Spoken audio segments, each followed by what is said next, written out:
पूर्व प्रधानमंत्री डॉक्टर मनमोहन सिंह के बारे में नरेंद्र मोदी जी ने देश की संसद में खड़े होकर के कहा था कि कैसे रेनकोट पहन करके बाथरूम के अंदर नहाते हैं, इस कला को केवल डॉक्टर साहब जानते हैं, यानी मनमोहन सिंह जी जानते हैं। इस बात को उन्होंने कहा। लेकिन मोदी जी के पास में कौन सी कला है, शायद देश नहीं जानता होगा। जिस बारे में मोदी जी के ऊपर, उनकी सरकार के ऊपर सबसे बड़ा धब्बा लगा हुआ है, उस बारे में मोदी जी हंसते हंसते बोल गए, ठाका लगाते लगाते बोल गए, और ठाका भी ऐसा लगाया कि उनकी खुशी छिपाई नहीं छिप रही थी। आप बताइए, जिस बारे में आपकी सरकार के ऊपर सबसे बड़ा कलंक है, उस बात को भी आप कितनी हंसी के साथ में और कितनी बड़ी उपलब्धि के साथ में जो है वो अपने गिनवा रहे हैं। यह कला शायद और किसी के पास में नहीं है, यह कला शायद नरेंद्र मोदी के पास में है। ऐसा क्या कह दिया नरेंद्र मोदी जी ने? नरेंद्र मोदी जी ने कहा देश की संसद के अंदर खड़े होकर के, जब वो कल संसद में जवाब दे रहे थे, उस वक्त में उन्होंने कहा कि अध्यक्ष जी, मैं वीडियो छोटा सा क्लिप आपको सुनाऊंगा।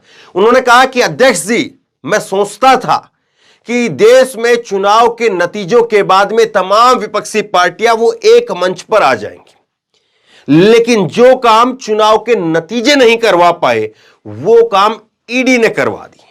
आप मोदी जी के भाषण का ये छोटा सा अंश आप सुनिए, और उसके बाद में मैं आपको बताऊंगा। आप सुनिए, इत्मीनान से सुनिए कि कैसे 95% मोदी सरकार के अंदर जो ईडी के और सीबीआई के छापे पड़े हैं, कैसे 95% छापे विपक्ष के नेताओं पर पड़े हैं। यानी मोदी जी खुद इस बात को स्वीकार कर रहे हैं कि ईडी के डर की वजह से विपक्ष के नेता एक मंच पर आ रहे हैं। और फिर आप ये बताइए कि आप ही की सरकार के अंदर कैसे 95% छापे वो केवल और केवल विपक्ष के नेताओं पर ही क्यों पड़े? क्या आप खुद इन नेताओं को डराने के लिए ईडी के छापे डलवाते हैं और फिर आज कैसे हंसी के साथ में उसको स्वीकार कर रहे हैं? और मैं आपको आंकड़े दिखाऊंगा। कांग्रेस की जब सरकार थी, उस वक्त जब ईडी के और सीबीआई के छापे पड़ते थे, तो उसमें विपक्ष के नेता कितने थे और कांग्रेस के नेता कितने थे, और आज मौजूदा वक्त में कितने विपक्ष के नेताओं पर जो है वो निशाना है और कितने खुद के नेताओं पर। आप मोदी जी के उस भाषण का एक छोटा सा अंश आप सुनिए। देश के चुनाव के नतीजे ऐसे लोगों को जरूर एक मंच पर लाएंगे, लेकिन वो तो हुआ नहीं। लेकिन इन लोगों ने ईडी का धन्यवाद करना चाहिए कि ईडी के कारण ये लोग एक मंच पे आए हैं।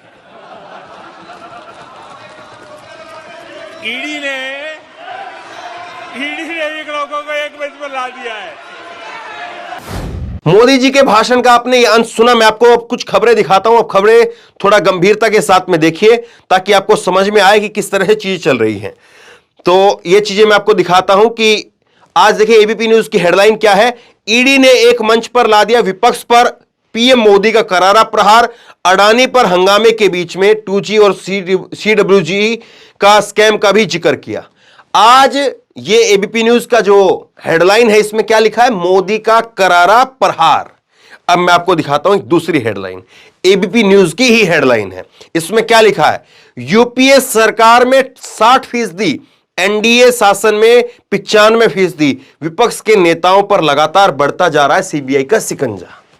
एक रिपोर्ट सामने आई थी इंडियन एक्सप्रेस की, और उसी को जो है वो इसी एबीपी न्यूज ने छापा है, जो आज मोदी का करारा प्रहार बता रहा है कि जब यूपीए की शासन था, कांग्रेस का जब शासन था, तो 60% जो है वो छापे विपक्ष के नेताओं पर पड़ते थे।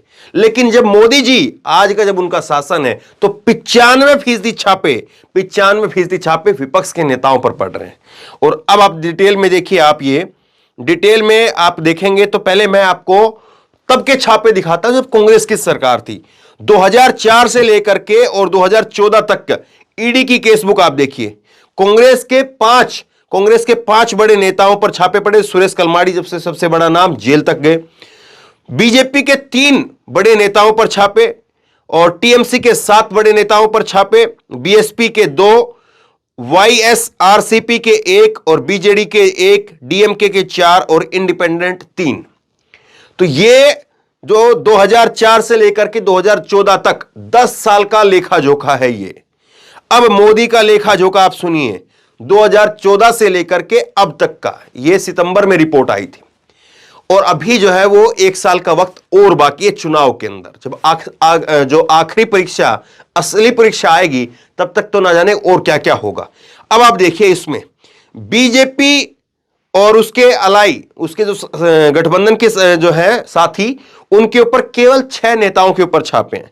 कांग्रेस के 24 नेताओं के ऊपर छापे हैं, टीएमसी के 19 नेताओं पर छापे हैं, एनसीपी के शरद पवार की पार्टी के 11 नेताओं पर छापे हैं, शिवसेना के 8 नेताओं पर छापे हैं, डीएमके के 6 नेताओं पर, बीजेडी 6, आरजेडी के 5, लालू यादव की पार्टी 5, बीएसपी के 5, एसपी के 5, टीडीपी के 5, आम आदमी पार्टी के 3, इंडिपेंडेंट नहीं सॉरी माफ कीजिए आईएनएलडी जो हरियाणा के अंदर जो पार्टी क्षेत्रीय पार्टी है इनेलो, उसके नेताओं पर 3 और वाईएसआरसीपी के 3, सीपीआई के 2, एनसी के 2, फारूक अब्दुल्ला की जो पार्टी है जम्मू कश्मीर के अंदर, पीडीपी के 2, इंडिपेंडेंट 2 और एआईएडीएमके पर 1 है, एमएनएस पर 1 है और जो ओम प्रकाश राजभर की जो पार्टी है एसबीएसपी उस पर 1 है और टीआरएस पर जो बीआरएस हो गई है उस पर 1 है।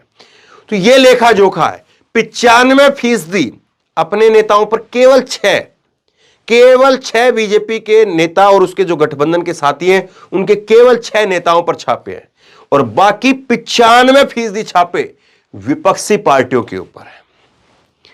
अब आप देख लीजिए ये कला कौन सी है कि ये, और ये मैप आप देखिए, ये मैप आप देखिए और ये मैप जो है वो बता रहा है कि जहां जहां पर विपक्ष की सरकार है वहां वहां पर छापे हैं। राजस्थान में कांग्रेस की सरकार छापे हैं, पंजाब के अंदर जो है वो अब पंजाब की अब जो है वो आम आदमी पार्टी की सरकार, उससे पहले कांग्रेस की सरकार, वहां पर भी छापे हैं। महाराष्ट्र के अंदर जो है शिवसेना की सरकार थी तो वो गठबंधन किसके साथ में था, कांग्रेस पार्टी के साथ था, छापे पड़े हैं। केरल के अंदर जो है वो वामपंथी की सरकार है तो वहां पर छापे हैं। उसके साथ में छत्तीसगढ़ में जो है वो कांग्रेस की सरकार है वहां पर छापे हैं। बिहार में सरकार बदल गई वहां पर छापे हैं और ये बाकायदा तारीख लिखी हुई है बिहार के अंदर, झारखंड के अंदर और पश्चिम बंगाल के अंदर। तो जहां जहां सरकारें विपक्ष की है वहां वहां पर छापे हैं। उत्तर प्रदेश के अंदर छापे नहीं, गुजरात में छापे नहीं, मध्य प्रदेश में छापे नहीं, उत्तराखंड और हिमाचल जहां पर इनकी सरकारें थी वहां पर भी छापे नहीं और बाकी जो आप देख रहे हैं नीचे चले जी, कर्नाटक में कोई छापे नहीं, तमिलनाडु में छापे नहीं। तो यह क्या कहता है? अब बताइए कौन सी कला है कि अकेले जो है वो विपक्ष के नेताओं पर छापे हैं लेकिन आपके नेताओं पर छापे नहीं और आप कह रहे हैं कि ईडी के डर से हो गया। अब आप बताइए, कांग्रेस की जो सरकार थी, जिस सरकार के ऊपर आपने खुद ने, बीजेपी ने लेबल किया नकारा, निकम्मी और भ्रष्टाचारी सरकार है, उसने अपने नेताओं को, बड़े नेताओं को जेल में डलवाया। लेकिन आपकी पार्टी उस वक्त में 60% विपक्ष था, आज तो 95%। देखिए इसीलिए मैं कहता हूं कि हर सरकार के अंदर जो एक तानाशाही छुपी होती है और जब जब वो सरकार अपने पूरे स्वभाव पर होती है तो तानाशाही करती है। इसमें चाहे कांग्रेस की सरकार हो, चाहे वो ममता बनर्जी की सरकार हो, चाहे केजरीवाल की सरकार हो, चाहे अखिलेश की सरकार हो, मायावती की सरकार हो, शिवसेना की उद्धव ठाकरे की सरकार हो, किसी की भी सरकार हो, वो करती है। सरकारों का रंग ही ये होता है। लेकिन कम से कम कुछ तो बख्श दें आप। आटा जो है वो उसके अंदर नमक मिलाया जाता है, ये नमक में ही आटा मिला रहे हैं। तो ये चीजें आपके सामने हैं और आप बताइए कि मोदी जी जो कह रहे हैं वो फिर कैसे जो है वो चीजें चल रही है। और अब आपको देखिए नवभारत टाइम, अब ये लोग आपको बताएंगे पाठशाला चला करके, ये फर्जी पाठशाला चला करके, देखिए इतना पैसा इकट्ठा हुआ, इतना पैसा इकट्ठा हुआ। ये लोग ये नहीं बताएंगे कि ज्यादातर क्या, सारे के सारे 95% का मतलब ही क्या होता है, बच कौन गया, सारे के सारे। तो ये चीज नहीं बताएंगे कि कैसे जो है वो विपक्ष के नेताओं के ऊपर जो है छापेमारी हो रही है। आप इस खबर को जो है वो लोगों तक पहुंचाइए, आगे तक बढ़ाइए इस खबर को और आप लोगों को समझाइए कि कैसे जो है वो विपक्ष के नेताओं पर लगातार छापेमारी हो रही है, कैसे विपक्ष के नेताओं को जो है वो छापेमारी भी उनके ऊपर की जा रही है। एक आप इंडियन एक्सप्रेस का और आप चार्ट देखिए और इसमें क्या लिखा है, इसमें भी जो है वो लिखा है कि कैसे 2010 से और अब तक 121 नेताओं के ऊपर जो है वो छापेमारी की गई और जिसमें से 115 ओपोजिशन के लीडर थे और केवल 6 जो है वो बीजेपी और उसके अलाइ थे। तो बहरहाल आप इस खबर को आगे तक पहुंचाइए, लोगों तक पहुंचाइए। आप क्या सोचते समझते हैं नीचे कमेंट बॉक्स में लिख करके मुझे जरूर बताइए और इसी तरह की तमाम खबरों के लिए ऑनलाइन न्यूज इंडिया को सब्सक्राइब कीजिए। धन्यवाद। इस खबर को अभी लाइक करें, शेयर करें, अभी चैनल को सब्सक्राइब करें और घंटी जरूर दबाएं।